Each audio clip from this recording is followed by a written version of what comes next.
Hello, how's everyone today? I don't have super long this time because I've got some chocolate chip cookies in the oven that are coming out in 20 minutes, but I wanted to get on really quickly to show you some of these new paints that I got just yesterday. They are Supervision watercolors. I got them on AliExpress through Dingy Boutique Store because my friend Sophie Gleason was talking to me about having tried some of these out, and she was having a lot of fun and super impressed with them, so I decided to give them a shot as well. This is a little test piece that I just did an hour ago or so, and you can see, so this is, let's see, which one is that? I think it was this one over here, which has, so you'll notice that all of these have two colors because they are actually separating pigments. They call them layered pigments, I think, on the site when I purchased them. And you can see the effect that it has here where there's this blue and coral red on this bird. I didn't paint that separately. I actually just dropped the pigment in there with a lot of water and let it move on its own and let it dry, and this is what resulted. And the same with these little birds with the little blue on the wing. I didn't paint that specifically. I just used the one pigment, which was mostly this one, I think. I tried out 3 different ones on this piece here, and I liked this one the best so far, but it was just a brief little test. I did just that one pigment, and it kind of separated out into this blue and the red, and I lifted out some of the red a little bit more, and that made it this bright coral color.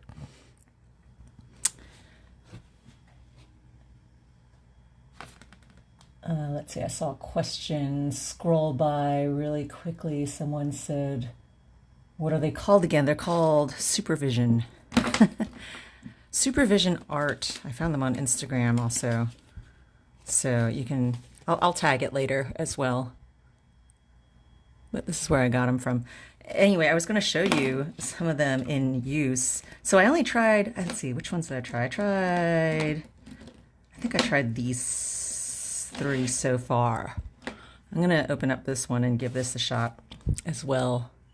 I have a bunch of others that are not in tubes. So these are some pan ones as well, which I haven't yet had a chance to try.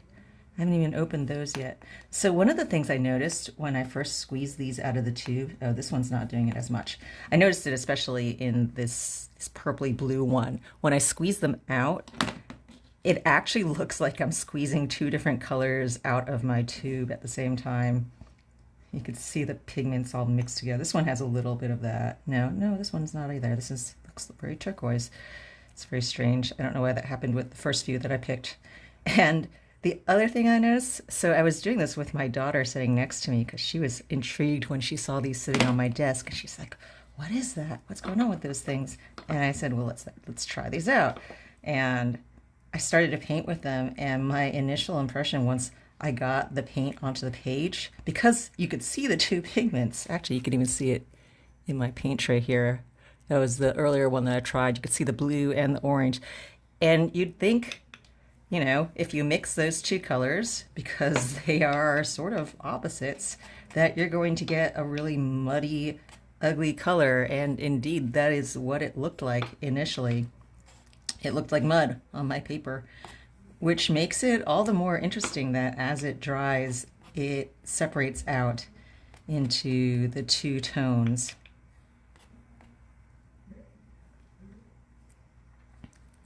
So I'm just playing around with this right now because, as I said, I haven't even tried these yet. This is my first time opening this green color one. So I'm just gonna put a little bit of that down, as well as some of this blue.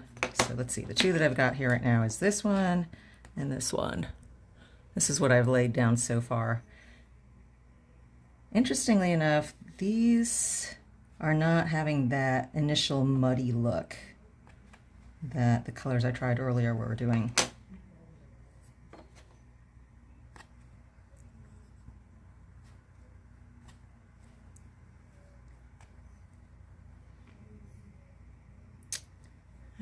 I'm just doing a wash.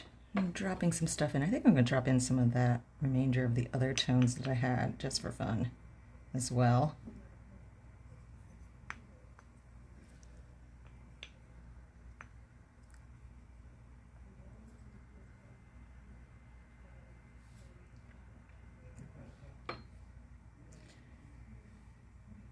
And then splashing some water in, and that gives the pigments something to pool up with and to move in and to create interesting effects. And sometimes I like to do this also where I tap my brush, and that adds splatter down onto the page. Splatter and drips, that was something that they loved back in art school.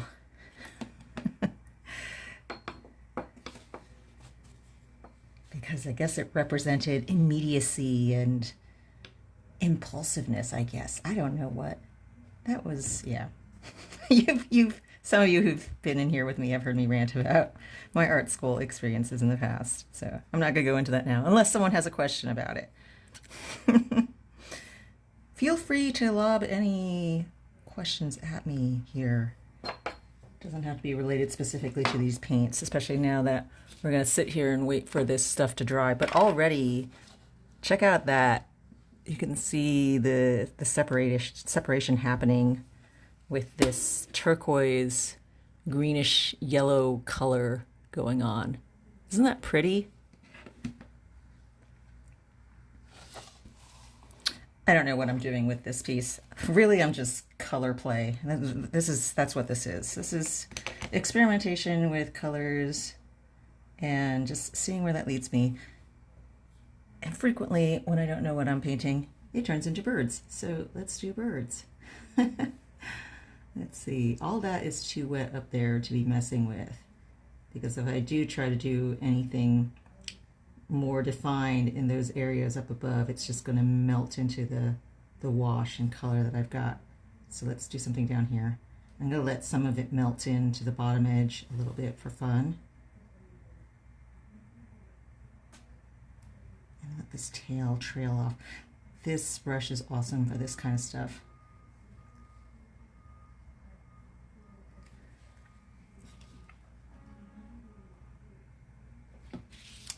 Jim is asking me, do I think back on my study years fondly? I don't know if I'd say fondly. I'd say I've learned to appreciate what I did get out of those years, which wasn't necessarily what the professors or the other students were getting. Which was an appreciation of being able to experiment and try things that I absolutely hated. And to find elements of that did actually connect and resonate for me. And it wasn't until many, many years later that I found what the pieces of that were, where I finally was able to isolate and determine what it was I got out of that. It was a willingness to experiment outside of what I thought was going to make good art. And in that experimentation, you know, find methods and techniques and things that I really do end up enjoying. And that are still quite representative. And by representative, I say that specifically because that was the word that was the bad word in art school. Anything that was illustrative or representative was bad. And I've always been an artist who enjoys the representative and illustrative and things that are beautiful. I like that. I like making beautiful things. I hated beautiful things. And I don't say that snarkily either. I literally mean that. You know, when someone put something up in a critique and it was deemed beautiful, that was a bad thing.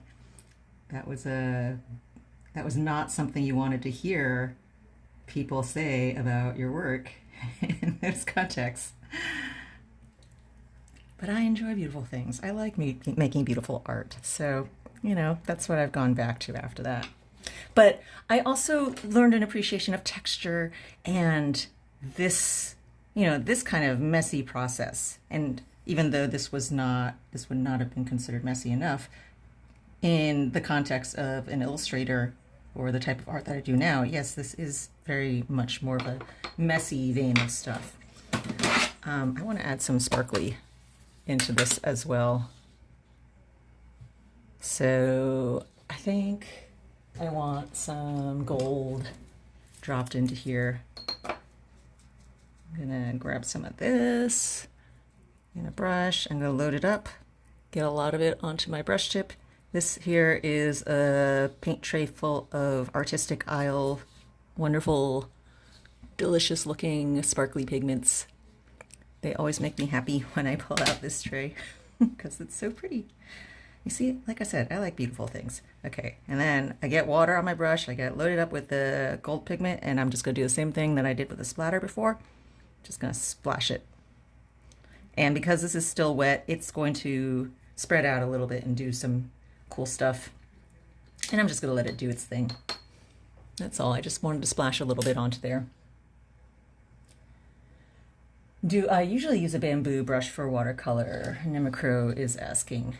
I use all kinds of brushes. These bamboo handled brushes are super nice and light, and they feel good when you're holding them. You don't have to grip super tightly, like something I have like this, which is good for fine detail, and I definitely use these a lot, but it also can make my hand very, very tense as I'm gripping really tightly, especially when I do botanical art. That's when I really notice hand and arm fatigue, and I need to rest that.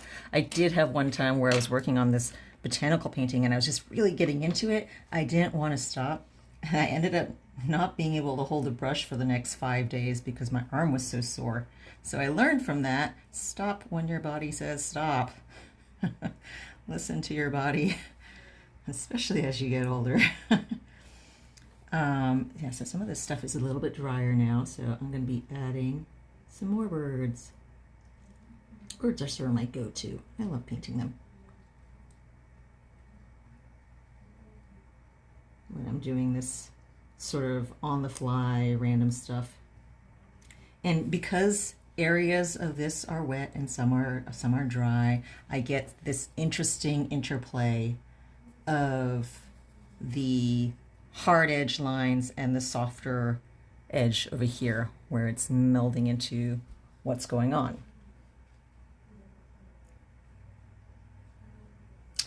Bogus Red says, I studied illustration and the professors were very against anime style and so many members of the class had anime influence.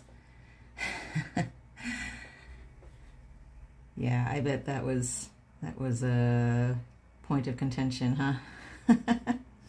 I went to my college experience not expecting to actually be doing much art. I thought I was going to do art simply as release from all my academic classes because I didn't believe that art was a viable career path because I had been told that by so many people throughout my journey in high school and even throughout college by the various career advisors, and so I believed them, and I was not looking for a place to get an art degree.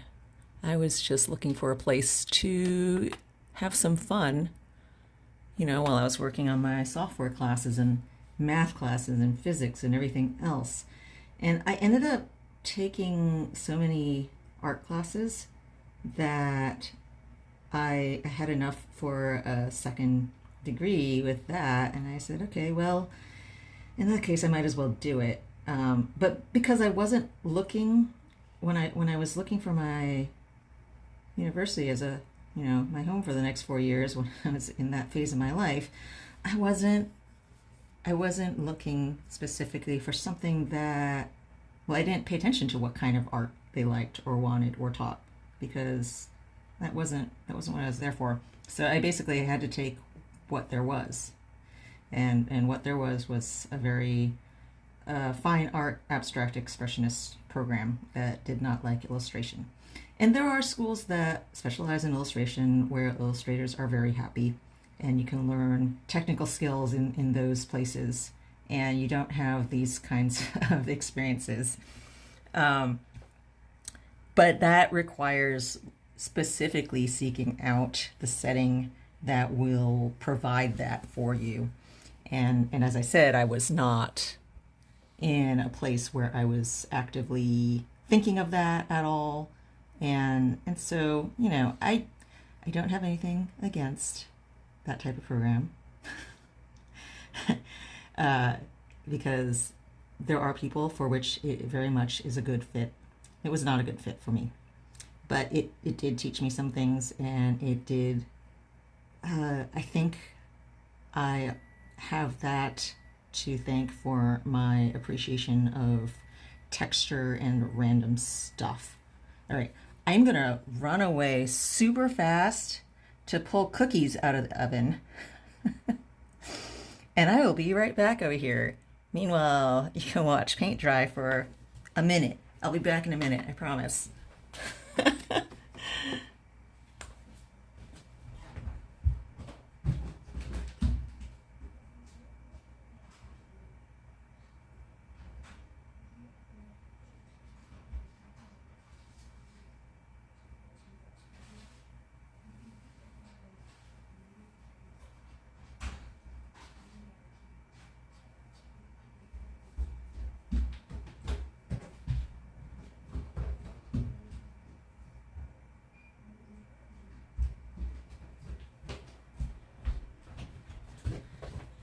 Woohoo! Okay, that was shorter than a minute, right? You know, at the beginning of pandemic, all these food places were releasing their secret recipes for all their yummy things. So my favorite cookie recipe now, my favorite chocolate chip cookie recipe is the DoubleTree cookie recipe. You know, the one where if you've ever gone to a DoubleTree, when you check in, they give you this warm, delicious cookie. And I always want more of them. Well, that's the recipe I use now. And I can eat a whole batch of them. Yeah, I was gonna quit this video once those cookies were ready, but I'm getting into this now, having fun with this piece, so I think I'll stick around for a little bit longer.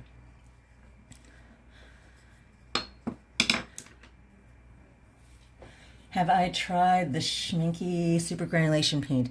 I have not yet tried that. That's another one that I have wanted to. I know a lot of people have been having fun with those. Have you tried them, Dutch Nature Art? Those look pretty cool as well. So many paints to try. Watercolor artists, I think we have the most fun. Of all the mediums, you know, oil painters, they just have their palette. They just have like a single palette of colors, and that's it. There's nothing else to it, you know. You pick your 12, 15 colors, and you're good. You're set to go. But watercolor artists, we get to play with all these different kinds of colors and pigments because everything does something different. They all behave differently. They granulate. They separate, they have different, I don't know, different subtle tones to them, different ways of behaving with the paper. So I feel like we always want to collect them all.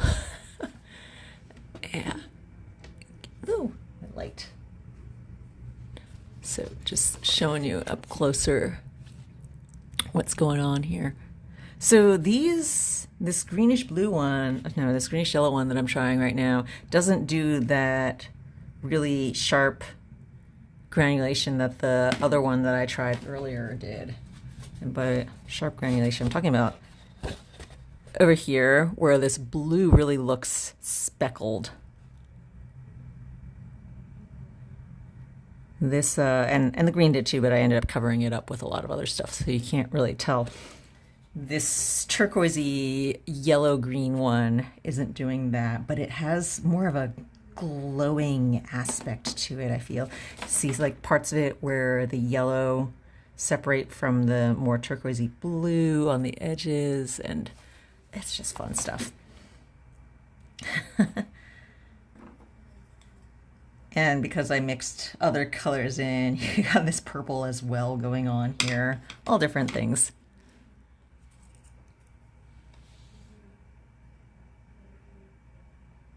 Sorry, I'm reading back on all this chatter that I missed out earlier to see if there are any questions that I missed. Jim is asking, do I prefer to sketch out your art or to free paint them like this?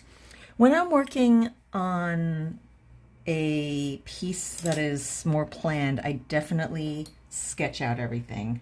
And I do multiple phases of sketching. I start off with my initial thumbnails, and then from there I start doing more detailed sketches to determine, you know, anatomy or exact placement of elements of the composition or flow. But especially when I'm playing with new paint, the first thing I want to do is have fun with them. I mean, I have fun with the other paintings as well, don't get me wrong about that. I love painting. I love painting in all its ways. But this is fun in the way that, you know, just being a kid and playing with stuff is fun, because I'm not planning anything here. I'm just reacting. I'm just splattering the paint on the page, letting it do its beautiful thing, because with watercolors, it frequently does just do its beautiful thing if you don't touch it and don't mess with it too much. And then I go back and try to pick out little elements that maybe jump out at me and that want to be defined more, and to take a more definitive shape.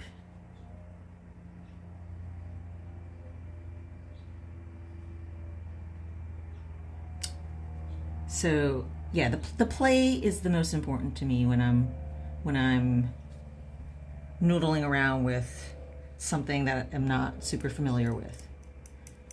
Especially then, because you don't know what to expect yet. Because like I said, all watercolors behave so differently. They have so many wonderful random characteristics with each brand and each pigment type and each pigment combination that you can't really predict that. And if you try to force it to conform to something when you don't even yet understand how its behavior characteristics go, you're just setting yourself up for frustration. So I think it's best to just allow the stuff to do its thing and to follow along for the ride. And then you'll just be happier with the results in the end, because the results are unplanned. You know, when I started this one out, I thought if it turns out to be just a color swatch to test out what this looks like, then it's just gonna be a color swatch and I'll be done in 20 minutes to go eat my cookies. And instead, it looks like I'm kind of getting into it, and it's turned into something more than a color swatch. It's turned into a color swatch with birds.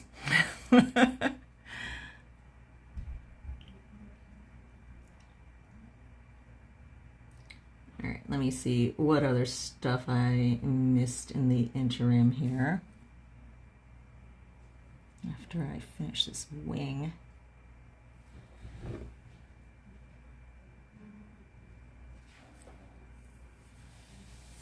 Bogus Red says, my school was very good. We learned really good fundamental drawing, but the program's biggest flaw is that they tear down your self-confidence too much. Yeah, I could see that can be a problem. I can see also how they might think that they're doing you a favor, because the world is kind of a harsh place in terms of criticism as well. I agree though with you. I feel like that happened a lot at my critiques in class as well. For me, it didn't bother me as much, because I was as invested as I could get myself to be creating stuff that was so far out of my comfort zone. So it didn't bother me when people were super critical about anything that I painted, because because I was just playing even then, you know? But I do remember my very first critique in the first art class that I was in, and it wasn't my critique, it was somebody else in the classroom. And the teacher, so it was a TA, she looked at the painting that this person had put up. You know, they'd spent the past 2 weeks working on this, and they put it up in front of the class, propped up in the wall, and everyone's supposed to talk about it and say what you think. And the TA takes a good long look at it. She does her humming and hawing, and then she says, "It sucks." I remember being really astonished by how unteacherly that sounded. I couldn't believe that she was just gonna leave it at that. She was just gonna say it sucks. And how do you say that to a student? Okay, yeah.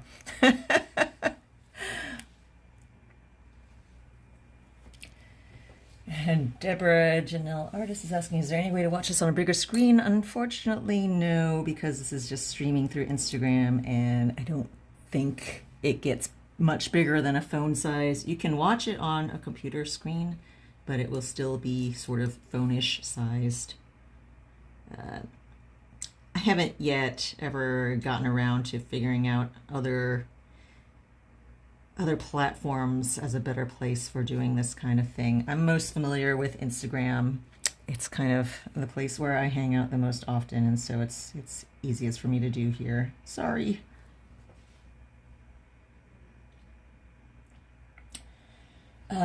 Minksa Trough is asking about my brush. Love the brush. Where do you buy it? This one is a Rosemary and Company Kolinsky Sable. It's a very tiny little tip. And this one is one of Tracy Lebenzon's, and it is a handmade goat and synthetic hair, and I love it. It's so much fun for this kind of stuff. I will put links to both of these as well in the notes after I finish this session. It will be in the comments on this video, so check that out later if you are curious.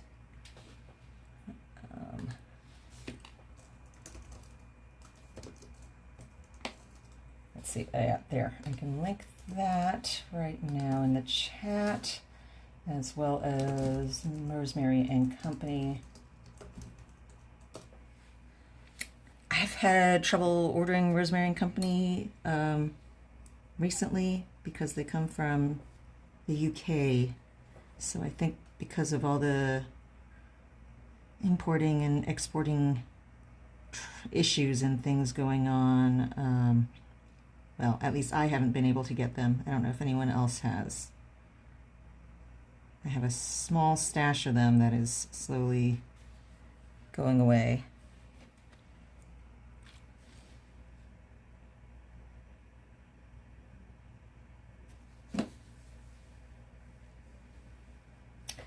Oh, let's see. Eleanor is asking about the DoubleTree cookies. They're good. Where you get the recipe? Just look it up on Google.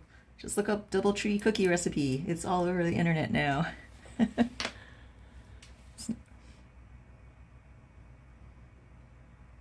They have a couple of odd things in them. They have a little pinch of cinnamon, and they also have a squeeze of lemon juice. Which is a strange couple of things to have in a chocolate chip cookie recipe. I think the lemon juice reacts somehow with the baking soda for some kind of leavening action.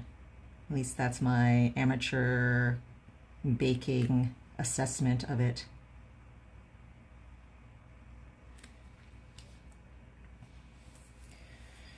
The Bogus Red is asking, do I stream on any other platforms besides IG? No, unfortunately I do not. This is the only one where I'm doing this occasionally. It's always sort of spur of the moment for me. I'm not good with planning out streaming sessions because I'm more on the impulsive side of it, and I just enjoy doing these occasionally when the mood strikes me. Egg tempura is pretty fun too because you can play with different granulations and pigments as well, Wondertide is suggesting. I have never tried egg tempura, actually. Oof. Sorry, my head's bumping up against the camera here and making it jiggle. My apologies for that. So what I've been doing on all these little birds is I've just been going around and mostly dry brushing to solidify the contour shapes of them, since initially it was kind of jaggedy and rough since I just kind of dropped them in there. So this is just adding more definition to them and defining the shape of their wings and the feathers and things.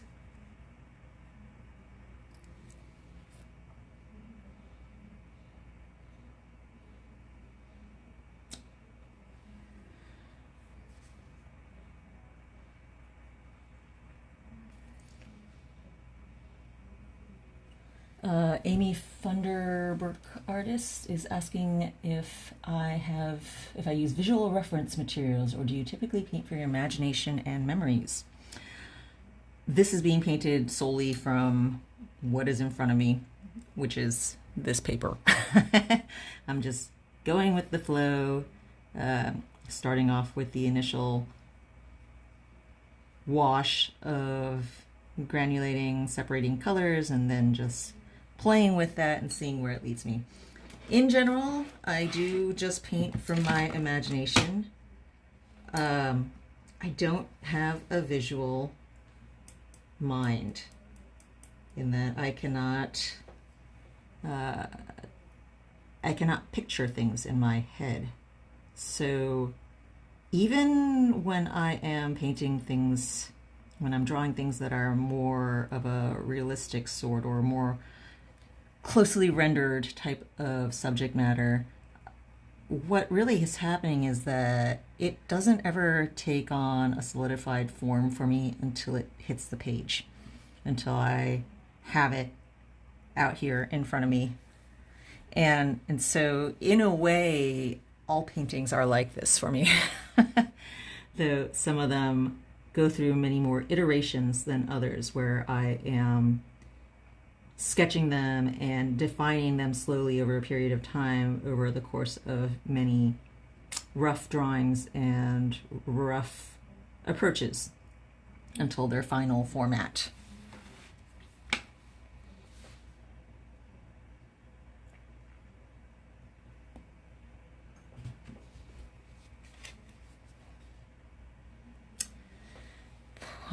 Shell says, I remember my drawing teacher getting to my piece in a class critique and saying, well, there's some drawings you should just destroy and start over. Oh no.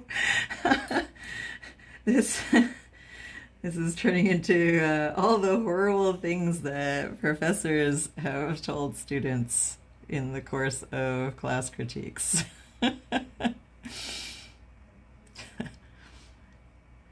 I mean, I'm sure we all get our share of this as well on the internet. I think in a way, it's just easier to not take it personally on the internet as opposed to, you know, the person who's supposed to be teaching you art.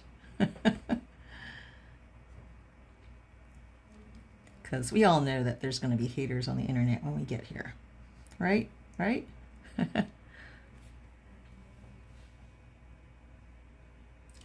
For painting, so this is Miraria Karini asking, for painting, which one do you think is most important, practice or natural talent?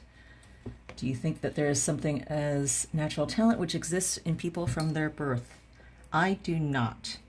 I think that there are certain mentalities. I think that there are certain characteristics which will allow a person to continue beating their head against challenges, to overcome them, or ways of looking and seeing things. I think that my lack of a visual mind, I think, helps me in a lot of ways, and I realize that it gives me an advantage in terms of defining a flowing composition. I don't think that natural talent is a thing so much as, you know, a bunch of natural tendencies and characteristics that might lend a person to be more successful at one kind of endeavor versus another. I don't know if that makes sense as a differentiation. You know, I don't think that person is, you could say like this kid is going to be good at art. I think that you can say this kid is going to be good at, this kid is going to want to draw and draw and draw and draw and not get bored of it, which is the practice, where the practice comes in. You know, I never got tired of drawing. I always wanted to draw. Anytime I was bored, you stick a pencil in my hand and I was very happy. You know, my husband is the opposite of me in terms of his mental visualization skills. He has people in his family that have photographic memory. He doesn't have photographic, but he does have very, he's very good at visualizing things. And if you tell him to, you know, yesterday when we were sitting downstairs at dinner, who was sitting where, what were they wearing, and, you know, what jewelry did they have on, and what were they, how much of their dinner had they eaten when this subject came up. He could tell you all of that information. I would not know any of that. He's got a very good visual memory, but, you know, he tells me that when he was bored as a child, he would like to sit and play movies in his head. You know, we all had those times when our parents were busy doing something, engaging in something, and we were bored to death. You know, for him, it was his parents taking him to a cabin in the woods, and he wasn't allowed to go outside at some particular time because maybe it was dark, it was nighttime, and he had nothing to do. And parents were happy chatting with each other, and he would just imagine movies in his head, is what he said. When he first told me this, I didn't believe he meant literally. When we first met and he talked about this kind of thing, I thought he was talking about it in a figurative sense, because I can't do that. And this was before I realized that there were people that are, you know, have different types of visualization in their heads. So, you know, for him, that's how he passed a lot of his time. For me, it was, I have to draw. I can't visualize something on the wall. I can't visualize the movie, so I have to make my own thing. I was doing a lot of drawing all the time. So it is a lot of practice. It's always a lot of practice. I draw every day, even now. And mostly it's because I love it. I get bored. Same as when I was a kid. I guess in a way I've never grown up from that, because if I'm not drawing or doing something or multitasking in about 3 different ways, I get bored.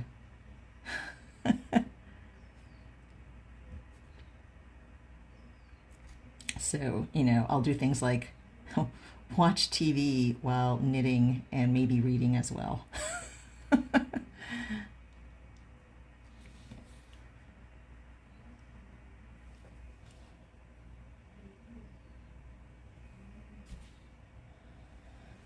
Let's see, Sari Bulgarian is asking, I have so much trouble finding a good watercolor paper. Do you have any advice before purchasing? There are some websites that are offering watercolor paper sample packs. I believe Jackson and Company is one of those, where you can find a big sample pack of a lot of different brands and types of paper. And so that's a good way to find what you like, because there are many great papers that are professional quality and have nothing wrong with them, but every watercolor artist is going to be wanting specific qualities out of their paper, and it's this elusive thing that is hard to define, and you're not going to be able to say what it is, but you'll try one paper and you'll say, like, I hate this paper. It's just not doing the thing that I want it to do. And so the only way to really figure that out is to try a good number of high-grade papers. For myself, I like Moulin de Roy, Canson's. I believe it's still available in some places, although it's being phased out. So I don't know if you'll be able to find it, so don't fall in love with it because it's not going to be around for long. But I enjoy a lot of you know, what you see me doing here, which is dry brush, very detailed type of work. And for me, papers that work well with that kind of technique are what I'm going to gravitate towards, which frequently are the ones that botanical artists enjoy, because I do also do a lot of botanical art. And meanwhile, I know artists who love arches, and I've never been super fond of arches. It feels like it sucks up my colors too much, and it doesn't really have the vibrant tones that I want. So yeah, my suggestion is to see if you can find one of these sample packs, but find what the recommendations are from many different artists, many different professional artists, to see what they liked using, and then try a bunch of those and see what you like using.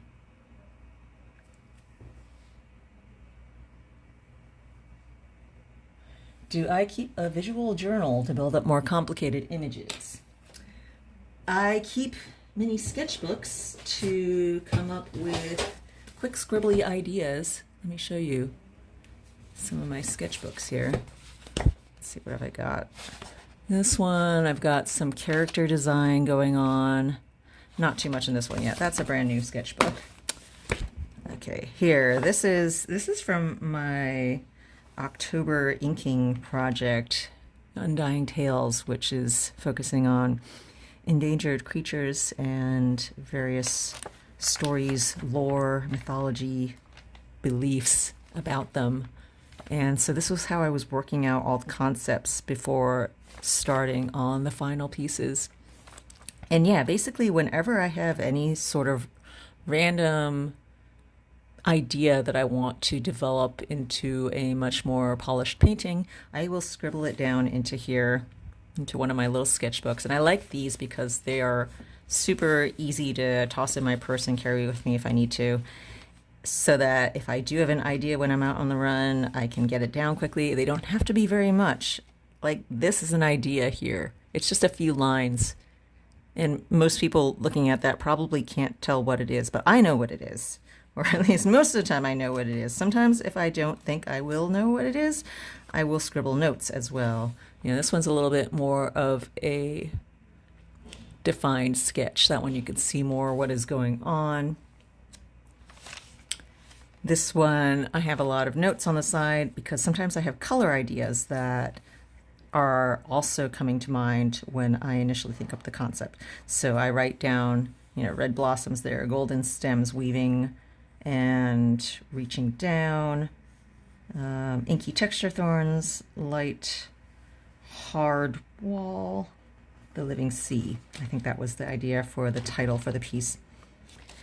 So yeah, I do keep the equivalent of sort of a journal of my ideas and things to approach, things that I might want to try taking on. It's extremely helpful, especially when I'm working on a gallery series of paintings and I don't know yet what I want the theme of my show to be, and then I can go through my books like that and see what have I been thinking of lately. What are the thoughts that have been roaming through my head and want to be turned into paintings and explored more in depth, and that's when it turns out to be extremely useful.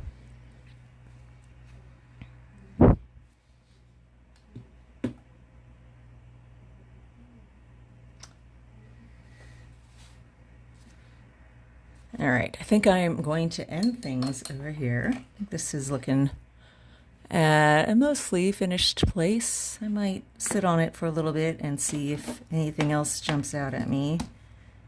But here are the things that I was using again, just so you can check out all of that. And I will be sure to post links of these items in the archive when I post this video. So if you missed when I was talking about what any of this was, or if you have questions about the specific brands and the types of things here, I will put that into the comments.